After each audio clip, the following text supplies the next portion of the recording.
Let's talk about word problems with scientific notation and standard form. We're going to start this by jumping right into an example because the best way to practice word problems and to learn how to solve them is to just keep practicing them. So here's our first example. We have the speed of light is 671 million miles per hour. Write this number in scientific notation. Now to start, that's a lot of text. But all it is for word problems, and this is for all word problems in general, is just they're giving our numbers context, or they're giving our numbers meaning. So now we have 671 million miles per hour. We have a unit attached to that. And what is that? It's the speed of light. So we can go ahead and the first thing we're going to do to solve any word problem is pick out the most important information. That allows us to focus just on the math. So we can go ahead and note that 671 million miles per hour. I can go ahead and highlight that, underline it, anything to make it stick out. Then I should also think about what am I actually looking for? Well, I'm going to rewrite this number. And I'm going to rewrite it in scientific notation. So I'm going to highlight scientific notation or underline that, anything to bring attention, because those are the two most important information for this word problem. So I can start with my standard form number that they gave us, 671 million. All right, and now I'm like taking it out of the context because now I can just focus on the math and I can bring context back in later. So I have my decimal at the end of that number. Remember, 671 million has a decimal at the end of that last zero. And I'm going to move that decimal to the left to get into scientific notation form. I'm looking for some number like 6.71 because I only want one number that's not zero before the decimal. Any other numbers after that to follow the decimal times the base of 10 to some exponent. So I'm going to move my decimal to the left to get 6.71.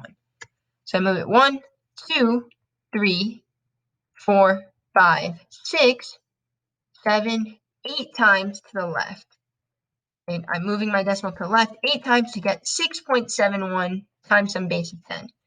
And so for scientific notation, I can write that 6.71 times 10 to the 8th power. Because I moved my decimal to the left, I made this really, really big number into scientific notation. So my exponent is positive, 6.71 times 10 to the 8th. And I bring my context back in, it's miles per hour.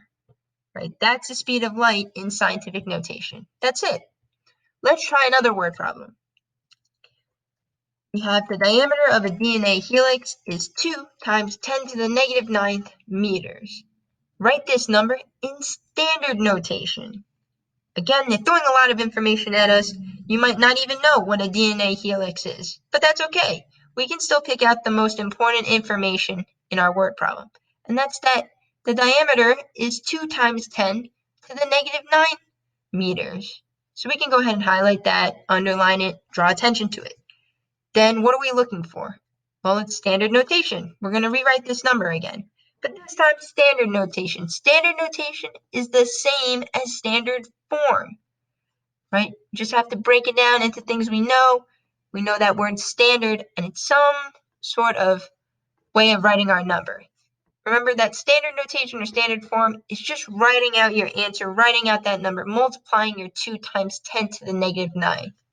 So we're going to start with our scientific notation form that they gave us, 2 times 10 to the negative 9th. And I'm going to start with that 2. Remember the decimals after that 2. I'm going to move it to the left 9 times because my exponent is negative. So I have to have a bunch of zeros come before that 2. Move it to the left 1, 2, 3, 4, 5, 6, 7, 8, 9 times. 9 times to the left. I'm moving that decimal. Then I can fill in my zeros. Notice there are only going to be 8 zeros after my decimal, and then the 2. So for my standard notation or my standard form, remember the same thing, I get 0.802 meters. And that's the diameter of a DNA helix in standard notation. So you can see how small a DNA helix actually is. That's why we probably wrote it in scientific notation. So if we needed to solve any other math problems involving that, we could use that number instead of this standard notation form. But in this case, this is our answer for our word problem. That's how we can kind of approach word problems with scientific notation and standard form. Remember to pick out the most important information and then focus on the math and then bring your context back in for your answer.